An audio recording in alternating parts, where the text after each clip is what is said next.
Hey guys, and welcome to my Rathis AFK guide, aka the Green Rex Matriarch. So whenever you're ready, grab your cup of tea, sit back, relax, and enjoy.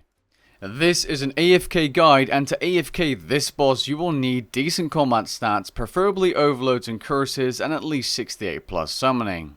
All of the matriarchs have 190,000 life points and are level 888. They are not immune to poison, and they are not immune to stuns. There are a variety of useful items and things, but the most important are either curses and INCENSE sticks, the Venom Blood perk, or anti-poison ++ to negate the poison damage and reduce the healing of the boss. If you don't have curses, so Soul Split and Turmoil, you'll probably want to use a Vampirism Scrimshaw and a Bunyip Familiar. Now to AFK this boss properly and fast, you'll want a Matriarch Spear of Annihilation, but it's definitely doable with a Terrorsaur Maul or a different weapon like a Scythe, or even lower than that. It's just that the Matriarch Spear of Annihilation seems to be the most consistent. The action bar you need to use is on screen, and don't forget to turn on Revolution ++. Now as for the setup of Trim Masterwork, this is what you want to be using if you are going to do these on task, as it doesn't degrade and you will not require a Vampirism Scrimshaw because you can AFK quite easily using the armor and Soul Split.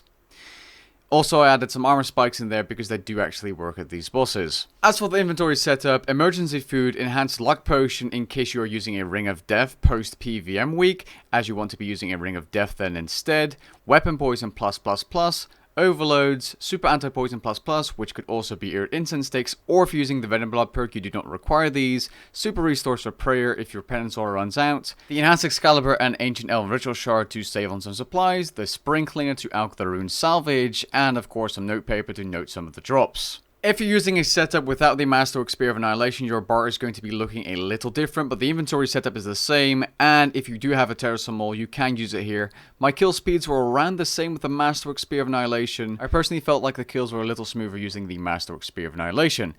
Now, because there are so many different gear setups, simply grab this bar, take the gear you want to use, and try it out for yourself. If you can't survive a Soul Split, start using a Scrimshaw Vampirism, but that may not be worth it to AFK here, simply because they are expensive to use, and over time this boss's profit per hour will probably drop quite a bit.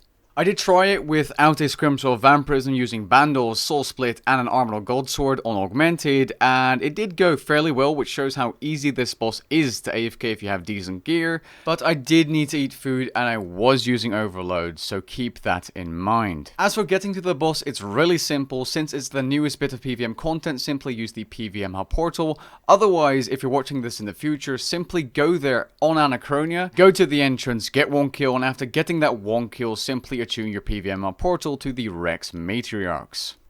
Once inside, move to the northern side of the cavern and simply start AFKing, put in your Soul Split, sip your anti-poison ++, sip your overload if you're watching this after PVM week, and just get going, and you can just AFK like that. It's really that simple. Now I know my particular inventory example in this clip is different, but that's because I was just testing some random things. Now your health may sometimes drop fairly low if you are using Bandles without a Scrimshaw Vampirism. That happens because you are using tier 70 gear. Because please remember, if you're using the exact same bar and exact same gear setup and you have the Elder Overloads, you should be having the same results with Soul Split. If you don't have Soul Split or you're struggling, start using that Scrimshaw Vampirism. In terms of familiar, I was using a Ripper Demon. You can also use a Steel Titan, or if your summoning level's low, you can use something else, or perhaps a Bunyip for extra healing. If you're wondering about Archaeology Relics, these are the best to use. You can use either of the two setups. The other one just allows you to deal more damage and potentially get faster kills per hour using Berserker's Fury. The Death Note Relic allows you to automatically note the dinosaur bones, and if you have the upgraded Bone Crusher, you automatically pick them up every single kill as well, but you can simply also just crush them instead, but you will lose out on a little bit of profit then. And the final tip is to always use a custom instance on fastest to get the most amount of kills each hour. Now unlike my previous Rex AFK guide on the melee one and this Rex doesn't actually require safe spot, so it won't get hotfixed. With that being said, we have come to the end of this video. I wish you the best of luck on AFKing this boss, and I'll catch you guys in the next one. Peace.